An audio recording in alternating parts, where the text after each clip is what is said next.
Hello friends, welcome to my channel PCS with Chauhan. Guys आप, मेरा नाम है कीरत चौहान। यहाँ हम करें DCIS की जो क्विक बुक है वो।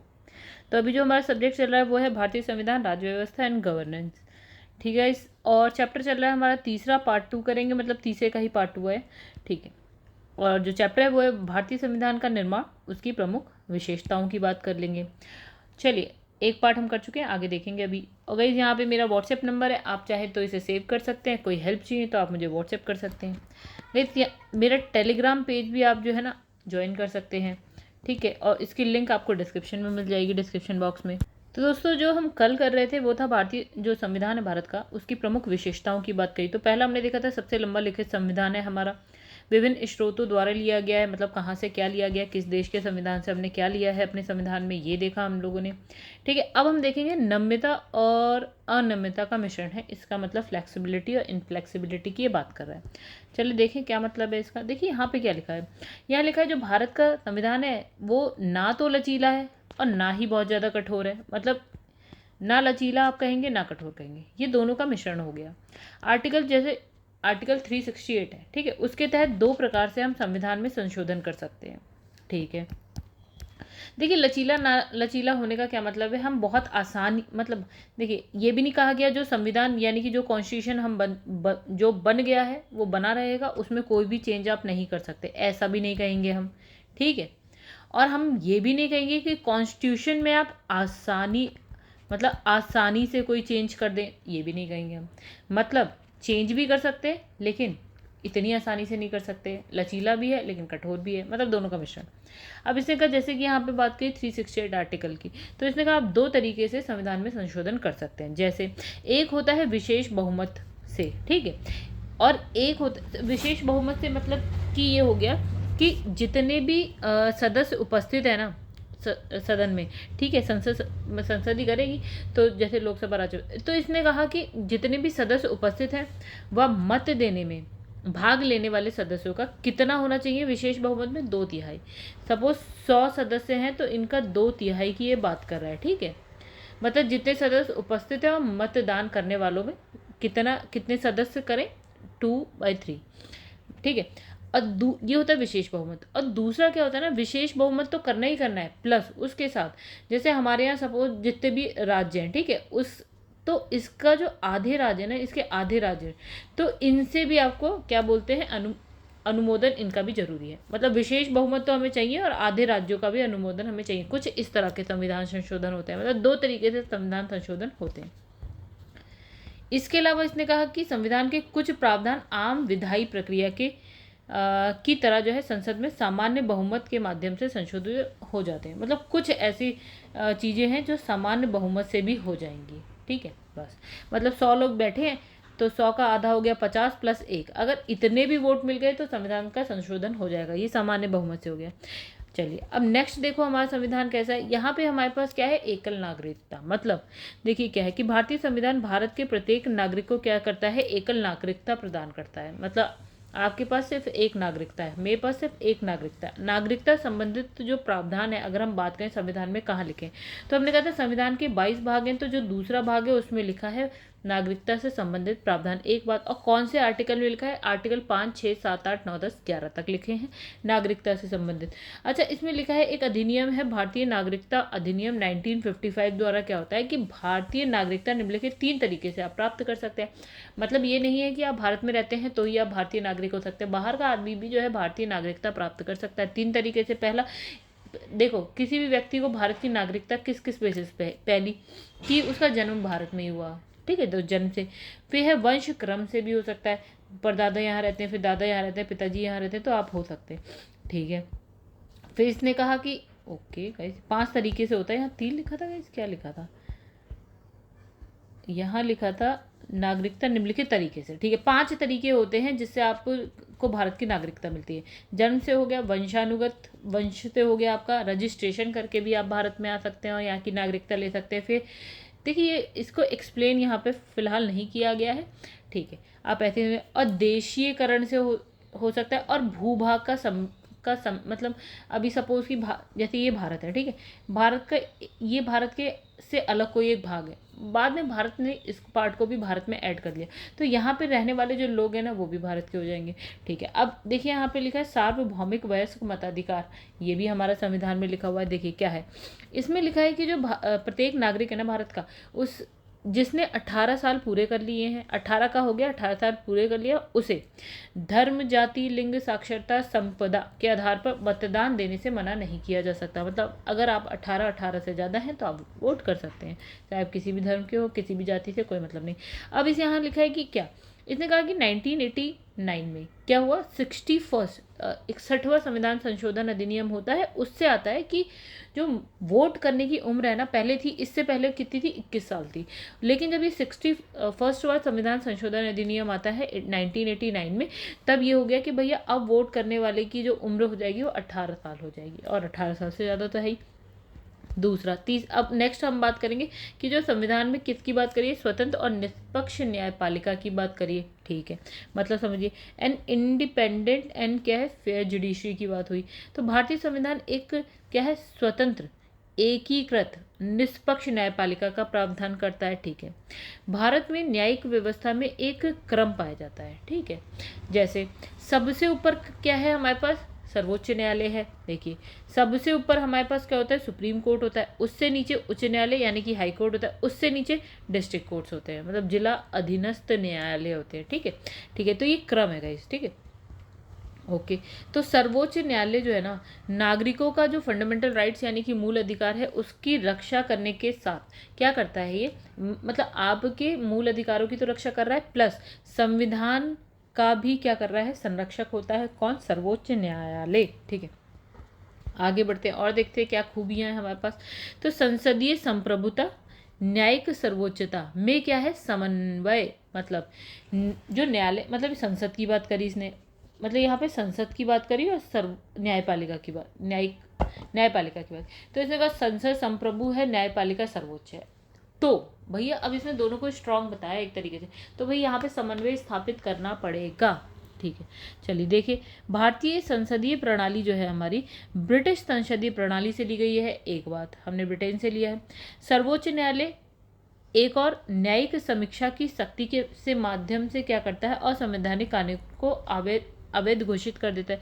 दूसरी ओर क्या है, संसद अपनी संवैधानिक शक्ति के माध्यम से संविधान के भागों में क्या है, परिवर्तन या संशोधन कर सकता है। मतलब इसने ये बोला कि अब प्रॉब्लम टकराव कहाँ आ सकता है। देखिए संसद क्या कर रहा है, संसद के पास ये शक्ति है कि वो संविधान में कुछ परिवर्तन या संशोधन कर सकता है, एक बार।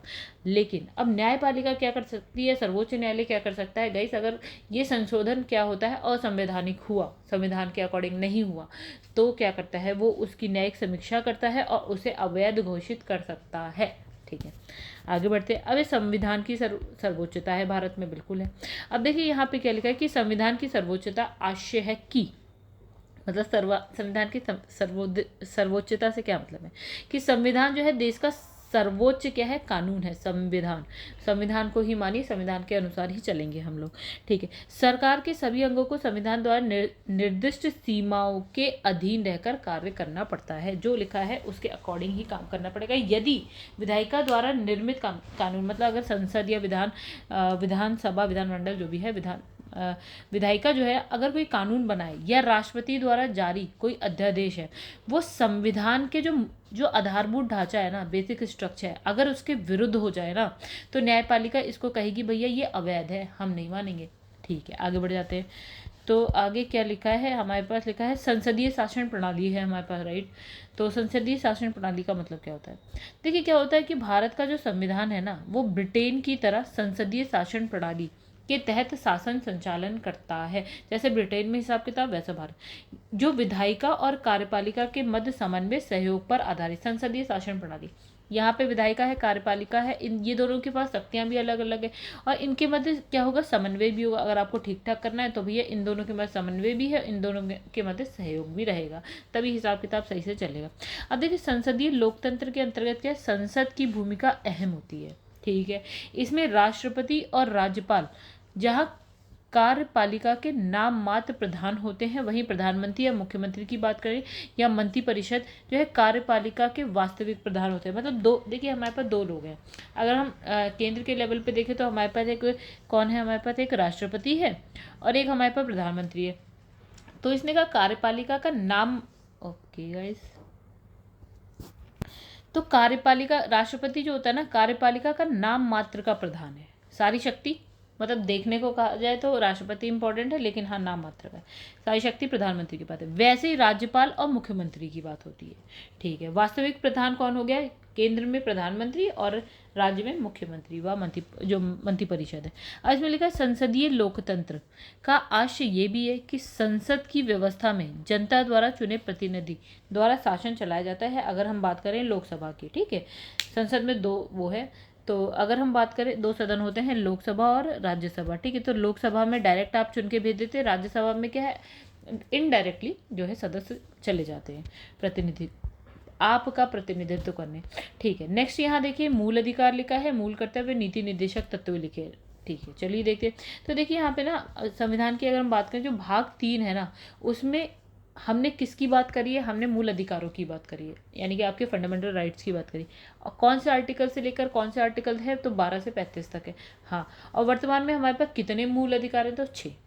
अब आ जाते हैं भाग 4 में किस चीज़ की बात करी गई है नीति निर्देशक तत्व, directive principle of state policy, ठीक है। अब यहाँ ये कौन कौन से आर्टिकल इसके अंतर्गत आ रहे हैं? तो इसमें 36, 37, 38, 39, मतलब 36 to 51, ओके। फिर उसके बाद इसने कहा मूल कर्तव्य की बात। देखिए जब संविधान बनता है ना, तो मूल कर्तव्य तब नहीं था संविधान में। फिर क्या होता है कि स्वर्ण सिंह समिति की अनुशंसा पे क्या होता है, एक समिति बनी स्वर्ण सिंह समिति नाम से, ठीक है। अब यहाँ उनकी अनुशंसा पे क्या होता है कि 42वां संविधान संशोधन होता है। कब होता है? 1976 में। तब क्या है, मूल कर्तव्यों को संविधान में ऐड कर दिया गया। किस भाग में? भाग 4 क में, ठीक है। आगे बढ़ जाते हैं अब हम लोग। अब देखिए त्रिस्तरीय शासन है या विकेंद्रीकृत व्यवस्था है भारत में। जैसे देखिए इसने कहा भारत में शासन चलाने के लिए ना सुगमता और पारदर्शिता के लिए क्या हुआ। देखो 2 संविधान संशोधन हुए, एक 73वां संविधान संशोधन हुआ जो कि 1992 में हुआ, और 1992 में एक और संविधान संशोधन हुआ, 74वां संविधान संशोधन, ठीक है। अब इसके माध्यम से हुआ क्या? इसके माध्यम से क्या हुआ? स्थानीय स्वशासन की बात आ गई संविधान में, ठीक है।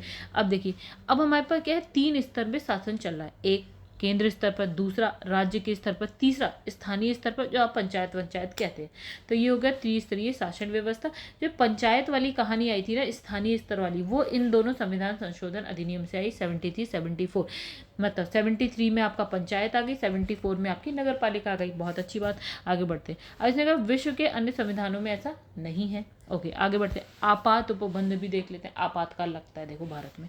देखिए आपात उपबंध के माध्यम से क्या होता है ना, देश की जो संप्रभुता है, देश की एकता है, देश की अखंडता है, उसको किसी भी परिस्थिति में अक्षुण्ण बनाए रखने का प्रावधान किया गया है। मतलब इसने कहा कि अगर भारत में कोई भी प्रॉब्लम आए तो आपात उपबंध, मतलब आपातकाल जारी किया जा सकता है, जिससे हम देश की संप्रभुता को, देश की एकता को, अखंडता को बचा सकें, ठीक है। तो संविधान में ये जो है भाग 18 में बात करी गई है संविधान के, ठीक है। इसमें 3 तरीके के आपातकाल की बात हुई। जैसे एक आर्टिकल 352 में बात करी गई है राष्ट्रीय आपातकाल की, ठीक है, राष्ट्रीय आपातकाल। फिर आर्टिकल 356 में बात करी गई है राष्ट्रपति शासन की, ठीक है। तीसरी जो है आपका 360, आर्टिकल 360 में वित्तीय आपात की बात करी गई। तीनों इंपॉर्टेंट है, इसके बारे में हम कहाँ पढ़ेंगे? आगे पढ़ लेंगे आपातकाल जब आएगा, ठीक है। अभी इतना था। फिर पंथ निरपेक्ष राज्य है कौन? भारत। देखिए भारत था तो पंथ निरपेक्ष हमेशा थे, चाहे संविधान में लिखें चाहे ना लिखें। लेकिन अब क्या होता है कि 42वां संविधान संशोधन अधिनियम हुआ ये 1976 में, और हमने अभी एक और बार इसको कब देखा? जब हमने मूल कर्तव्यों को ऐड किया था, तो इसी टाइम किया था। तो 42वां संविधान संशोधन में क्या होता है कि भारतीय संविधान की जो प्रस्तावना है, यानी कि प्रीएम्बल है, जो सबसे आगे लिखा होता है, तो उसमें हमने क्या एक शब्द जोड़ दिया था, पंथ निरपेक्ष, कि भारत या मतलब भारत क्या है, एक पंथ निरपेक्ष राज्य है, ठीक है। चलिए इंपॉर्टेंट सी बात है कि ये जो पंथ निरपेक्ष शब्द कब जोड़ा गया था नए बच्चों के लिए, मैंने बता दिया। आगे बढ़ते। अब यहाँ लिखा, हाँ, पंथ निरपेक्ष से तात्पर्य क्या है? मतलब इसका मतलब क्या है कि सरकार द्वारा ऐसी कोई नीति ना अपनाई जाए जिससे किसी व्यक्ति को धर्म के आधार पर उसकी क्या है भेदभाव, मतलब भेदभाव हो, धर्म के आधार पर कुछ नहीं होना चाहिए भारत में, बस आगे बढ़ते हैं। अब है संघात्मक संविधान किंतु एकात्मकता की ओर झुकाव। मतलब हम है तो संघात्मक, लेकिन झुकाव जो हमारा है वो एकात्मकता की तरफ है। मतलब समझिए, मतलब इसने ये कहा संघात्मक मतलब शक्ति सबके पास है, केंद्र के पास भी है, राज्य के पास भी है, हम कहते हैं कि पंचायतों के पास भी, नगर पालिका के पास भी है, लेकिन झुकाव आपका बहुत ज़्यादा केंद्र की तरफ होगा, ये कह रहा है। अब इसने कहा कि भारतीय संविधान का आर्टिकल 1 की अगर हम बात करें, भारत को एकात्मक राज्य घोषित करता है। ठीक है, तो साथ ही भारतीय संविधान में संघात्मक प्रणाली के 3 प्रमुख लक्षण, जिसमें संघात्मक प्रणाली में क्या है देखिए, इसने कहा लिखित संविधान है हमारे पास, दूसरा इसने कहा सर्वोच्च और स्वतंत्र न्यायपालिका है, केंद्र और इकाइयों के मध्य शक्तियों का स्पष्ट विभाजन है। संघात्मक वाली बात, ये वाली हमने बात करी कि केंद्र के पास अपनी शक्ति, राज्य और हम और भी आगे बढ़ जाएं तो नगर पालिका पंचायत कह दीजिए, ठीक है, इनके पास अपनी अपनी शक्तियाँ हैं। दूसरा इसने कहा हमारे पास लिखित संविधान है, हम संघात्मक है, हमारे पास सर्वोच्च और स्वतंत्र न्यायपालिका है जिसमें इन्वॉल्वमेंट नहीं हो सकता है संसद का, तो हम क्या संघात्मक है। ठीक है, एक बात इसने कही।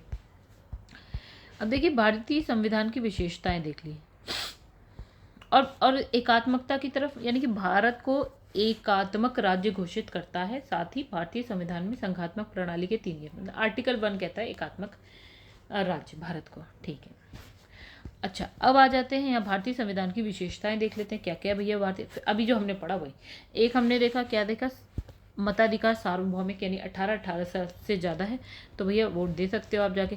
पंथ निरपेक्ष राज्य है, कोई धर्म नहीं है भारत का, ठीक है, सबको मानना है, मतलब मानना क्या सब है। आपात उपबंध देख लिए हमने 3 तरीके के, स्वतंत्र निकाय है, ठीक है, 30 स्तरीय शासन प्रणाली, केंद्र पे, राज्य पे और फिर पंचायत, मतलब जो आपका स्थानीय स्वशासन है।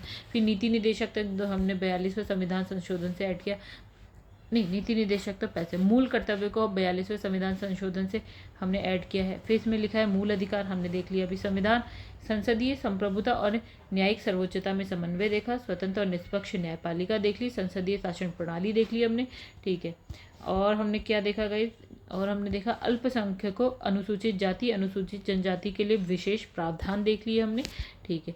सबसे लंबा लिखित संविधान है और नम्यता और नम्यता का मिश्रण है, ना ये नम्य है ना नम्य है, इनका क्या है मिश्रण है। आगे बढ़ते हैं। अब देखिए नोट में क्या लिखा है, 26 नवंबर भारत में संविधान दिवस के रूप में मनाया जाता है। 26 नवंबर संविधान दिवस, याद रखिएगा।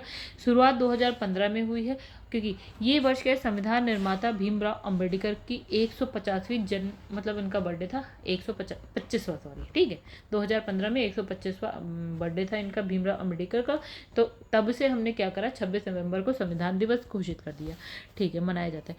ऐसे देखिए क्या हुआ था, क्यों 26 नवंबर 1949 पे पहुंच जाइए, ठीक है, संविधान बन के कंप्लीट हो रहा है, हो गया ऑलमोस्ट नहीं हो गया। अच्छा, तो 26 नवंबर 1949 को क्या होता है, भारतीय संविधान सभा द्वारा संविधान को अपनाया गया, मतलब संविधान सभा ने संविधान को अपना लिया, एक बात। अब अगले साल आ गया, मतलब 49 के बाद हम आ गए 50 पे, ठीक है। तो 50 पे सबसे पहले आता है जनवरी, तो 26 जनवरी में क्या होता है, लोकतांत्रिक शासन प्रणाली के साथ लागू किया गया, किसे, संविधान को लागू कर दिया गया। मतलब हमने यहाँ पे क्या होगा, 26 नवंबर 1949 में संविधान को संविधान सभा ने अपना लिया, सबने कह दिया हाँ हाँ हाँ बिल्कुल ठीक है, चलो अपना लिया। और 26 जनवरी 1950 में इसको हमने क्या कर दिया, संविधान को लागू कर दिया, भारतवासियों को दे दिया। 26 नवंबर का दिन के संविधान के महत्व का प्रसार करने हेतु चुना गया, ठीक, 26 नवंबर को इम्पोर्टेंट बना दिया। अब इसने कहा कि संविधान को 26 जनवरी के दिन लागू करने का निर्णय कांग्रेस द्वारा लाहौर अधिवेशन कब हुआ था, दिसंबर 1929 में। पूर्ण स्वराज की घोषणा, देखिए क्या होता है, अब और पीछे चली जाए, हम आधुनिक भारत चल रहा है हमारा सपोज, देखिए क्या होता है कि ना दिसंबर 1929 में क्या होता है, देखिए दिसंबर यानी कि 1929 का आखिरी महीना चल रहा है दिसंबर, राइट। तो वहाँ पे अधिवेशन होता है कांग्रेस का, लाहौर अधिवेशन। अब इसमें क्या होता है ना, अब वो थे कौन थे, जवाहरलाल नेहरू, इन्होंने पूर्ण स्वराज की घोषणा कर दी, और इन्होंने कहा कि जब अगले साल, मतलब कि 1929 की बात हो रही, तो अगले साल यानी कि 1930 में जनवरी में 26 तारीख को हम प्रथम स्वतंत्रता दिवस के रूप में हम मनाएंगे, यानी कि 26 जनवरी 1930 को हम प्रथम स्वतंत्रता दिवस के रूप में मनाएंगे, ऐसी घोषणा करी, ठीक है। तो मतलब हमारे लिए यहाँ क्या डेट इंपॉर्टेंट हो गई, 26 जनवरी, ठीक है। अब ऊपर आ जाओ, तो हमने देखिए 26 जनवरी हो गई, तो इसने कहा कि 26 नवंबर को तो संविधान को अपना लिया गया संविधान सभा के द्वारा। अब इसने कहा जो ये 26 जनवरी थी ना, इस डेट को थोड़ा सा इंपॉर्टेंट बना दीजिए। तो एक काम करते हैं, संविधान को ना 26 जनवरी के दिन लागू करते हैं। ये बात हो गई, आगे बढ़ जाते हैं अब। ठीक है, ओके। तो चलिए गाइस, कैसा लगा आपको बताइएगा, और चैनल को सब्सक्राइब जरूर करिएगा। और चलिए क्वेश्चन आंसर करते हैं। और गाइस मेरा टेलीग्राम चैनल है, उसको आप ज्वाइन कर सकते हैं, PCS विद चौहान के नाम से ही है। और आप लोग चाहें तो इंस्टाग्राम पे फॉलो कर सकते हैं, और चाहें तो आप सब्सक्राइब करिए चैनल को अगर आपको अच्छा लगे तो। ठीक है, अब देखिए क्वेश्चन आंसर करते हैं। तो यहाँ पे पहला क्वेश्चन लिखा है, इसमें लिखा है साम्यवाद के जनक कौन थे भैया। आंसर हो गया हमारा कौन थे, एम एन रॉय थे। अब लिखा है उद्देश्य प्रस्ताव कब और किसके द्वारा जो है प्रस्तुत किया गया। तो आंसर है हमारा बी, जवाहरलाल नेहरू। कब, 1946 में किया गया। भारतीय संविधान का प्रारूप समिति की अध्यक्षता भैया किसने करी। तो इसमें आंसर है आपका डॉक्टर BR अम्बेडकर ने करी। आगे बढ़ जाते हैं। भारतीय संविधान सभा की पहली बैठक कब हुई थी। तो 9 दिसंबर 1946 में हुई थी। फिर आगे बढ़ जाते हैं। प्रारूप समिति में निम्न में से कौन एक सदस्य शामिल नहीं थे। तो आंसर है यहाँ पे हमारा ए, यानी कि जवाहरलाल नेहरू। मोहम्मद सादुल्लाह थे, KM मुंशी थे, आपका अय्यर ये भी थे। ठीक है, चलिए क्वेश्चन नंबर 6 पे आ जाते हैं। तो यहाँ पे देखिए क्या है कि इसमें लिखा है संचालक, अच्छा यहाँ समितियां हैं और इसके अध्यक्ष लिखे हैं। तो ठीक है, तो सबसे पहले संचालन समिति, इसके अध्यक्ष थे डॉक्टर राजेंद्र प्रसाद। फिर है संघ संविधान समिति, हमने बोला था, तो हमने कहा था संघ में सब जवाहरलाल नेहरू को दे दीजिएगा। फिर है प्रारूप समिति, तो सभी जानते हैं डॉक्टर अम्बेडकर। फिर है प्रांतीय संविधान समिति, सरदार पटेल के पास थी। चलिए आगे बढ़ जाते हैं। फिर इसमें लिखा है निम्नलिखित कथनों पर विचार कर लेते हैं। चलिए, तो यहाँ पे लिखा है कि उद्देश्य प्रस्ताव जो है 13 दिसंबर 1946 को प्रस्तुत किया गया। एक बात, यानी कि सही बात है बिल्कुल। ठीक है, उसने कहा उद्देश्य प्रस्ताव सरदार पटेल द्वारा प्रस्तुत मतलब लाया गया, नहीं गए, ये गलत बात है, जवाहरलाल नेहरू के द्वारा लाया गया था। आगे बढ़ जाते हैं। फिर इसमें लिखा है the constitution as settle by the assembly be passed. प्रस्ताव संविधान सभा में किसके द्वारा लाया गया। तो बहुत ही सिंपल है, डॉक्टर BR अम्बेडकर के द्वारा लाया गया। ठीक है, आगे बढ़ जाते हैं अब हम लोग। भारतीय संविधान की विशेषता में निम्नलिखित में से कौन सी विशेषता शामिल नहीं है, ये बोलना है हमें। तो देखिए इसमें हमारे पास नम्य और अनम्य का मिश्रण हमने पढ़ा था, बिल्कुल है। फिर है संसदीय सर्वोच्चता, न्यायिक सर्वोच्च में समन्वय, बिल्कुल सही बात है। फिर है अलिखित और विस्तृत संविधान, नहीं, लिखित संविधान है हमारा, विस्तृत तो है लेकिन लिखित है। अब इसने कहा ये गलत हो गया गाइस। ठीक है, अब इसने कहा कि मूल अधिकारों और मूल कर्तव्य, ये सब हैं भारत में हमारे पास संविधान में। ठीक है, अब इसने कहा किस संविधान संशोधन द्वारा मतदान की आयु जो है आपका 21 वर्ष से घटाकर 18 वर्ष कर दी गई। तो वो था आपका 61वां संविधान संशोधन। ठीक है, आगे बढ़ते हैं। जो कि कब हुआ था, ये हुआ था गाइस, ये हुआ था 1989 में। ठीक है, चलो आगे बढ़ते हैं। क्वेश्चन नंबर 11 देखते हैं। तो यहाँ पे लिखा है कि ब्रिटिश सरकार द्वारा किसे 1942 में संविधान निर्माण हेतु भारत भेजा गया था। तो किसको भेजा गया था, 1942 में क्रिस्प मिशन आया था गाइस। ठीक है, यानी स्टैफोर्ड क्रिस्प। ठीक है, आगे बढ़ते हैं। भारतीय संविधान तो भारतीय संविधान पूर्ण रूप से तैयार हुआ था। पूर्ण रूप से तैयार कब हुआ था, ये हो गया था 26 नवंबर को 1949 में। और लागू हमने कब करवाया था, 26 जनवरी 1950। अभी हमने कहानी पढ़ी पूरी। डॉक्टर BR अम्बेडकर की अध्यक्षता में संविधान सभा की जो प्रारूप समिति थी उसमें टोटल कितने सदस्य थे। देखिए एक्चुअली टोटल सदस्य थे 7, जिसमें एक BR अम्बेडकर भी थे। तो देखिए हम ऐसे करेंगे, तो doctor BR Ambedkar plus 6, answer हो गया बी। अच्छा, आगे निम्नलिखित में से कौन संविधान प्रारूप समिति के सदस्य थे। तो गाइस ये तो हो गया आंसर। देखिए संविधान प्रारूप समिति के अध्यक्ष, सदस्य कौन कौन थे। प्रारूप समिति में अध्यक्ष तो BR अम्बेडकर थे। सदस्य देखिए तो ये तो नहीं थे आपके।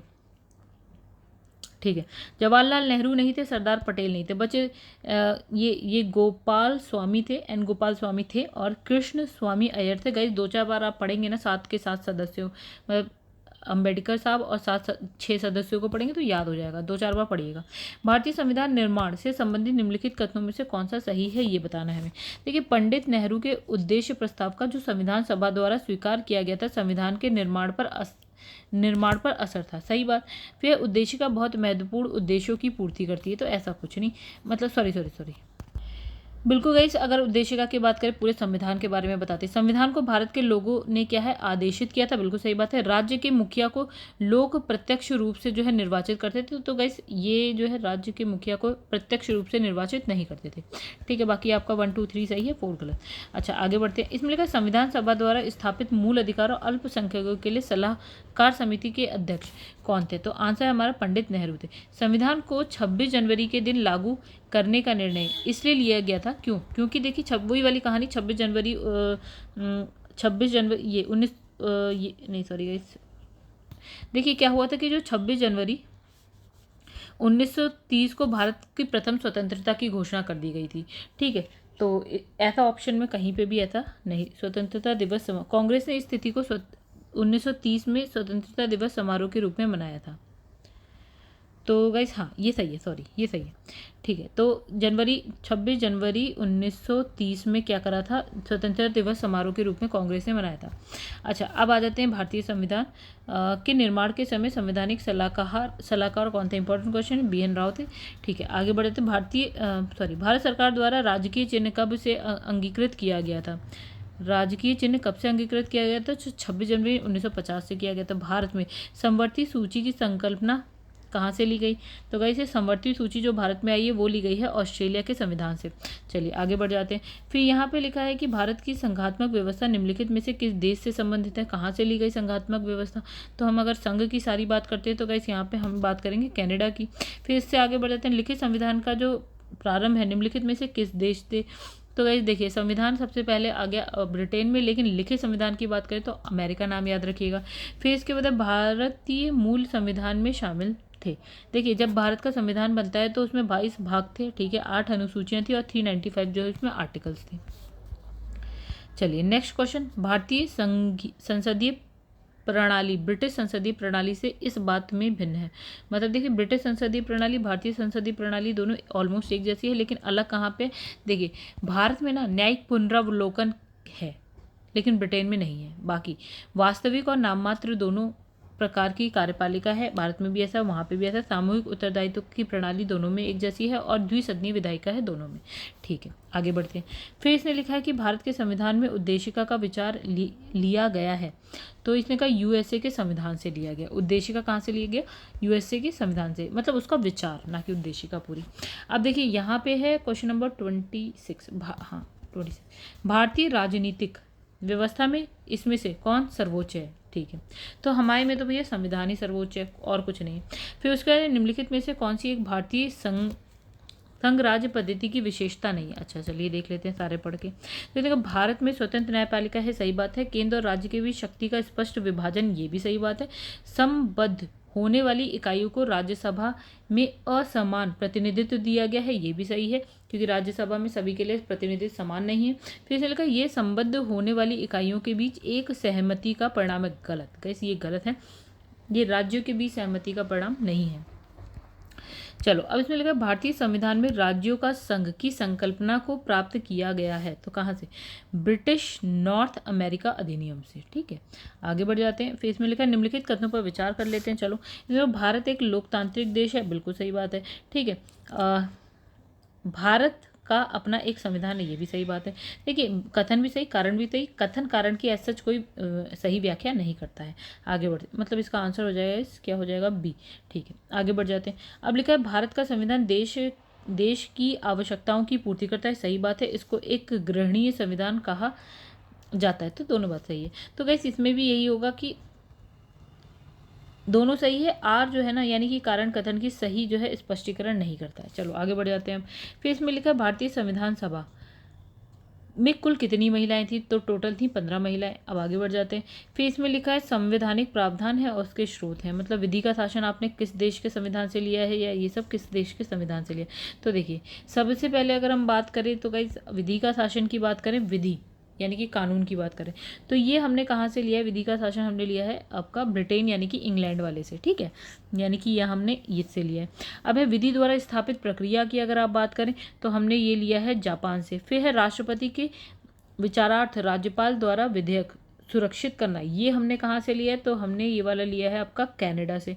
फिर विस्तृत उभयनिष्ठ सूची की बात करें तो हमने अवशिष्ट शक्तियों की अगर हम बात करें तो हमने यहाँ से ले लिया ऑस्ट्रेलिया। फिर इसमें लिखा है भारतीय संविधान सभा का गठन किया गया था, तो कैबिनेट मिशन योजना के द्वारा। कैबिनेट मिशन योजना 1946 में आती है, उसके अंतर्गत हमने क्या करा था, संविधान सभा के गठन की बात करी। ठीक है, अब यहाँ पे आ जाते हैं, भारत के संविधान का प्रारूप तैयार करने वाली संविधान सभा के सदस्यों को विभिन्न प्रांतों की विधान सभाओं द्वारा चुना गया। ठीक है, आगे बढ़ते हैं। भारत के संविधान के निम्नलिखित उपबंधों में से कौन सा 26 नवंबर 1949 से प्रभावी हुआ? तो इसमें है न्यायाधीशों की नियुक्ति। ठीक है, अभी नहीं गाइस, और भी है इसमें, एक तो न्यायाधीशों की नियुक्ति है शायद, और है नागरिकता, ये दोनों। ठीक है, नागरिकता और न्यायाधीशों की नियुक्ति। आगे बढ़ते हैं, तो आगे बढ़े तो निम्नलिखित, बहुत सारे क्वेश्चन दोस्तों, खत्म ही नहीं होते। यहाँ पे लिखा है कि निम्नलिखित विद्वानों ने में से किसने भारत के संविधान को शिव नर हित जाल, क्या लिखा है इसे, के रूप में अवधारित किया है? ओके, चलिए इसका आंसर मुझे नहीं पता गाइस, ये CAPF में आया है, इसका आंसर 36, क्वेश्चन नंबर 36 का आंसर देखिए क्या लिखा है, सी। चलिए सी देखते हैं, इसमें लिखा है ग्रैनविल ऑस्टिन। ठीक है, इसका आंसर ये है गाइस, मुझे नहीं पता था। संविधान सभा के बारे में निम्नलिखित में से कौन से कथन सही हैं? ओके, ये बताना है हमें।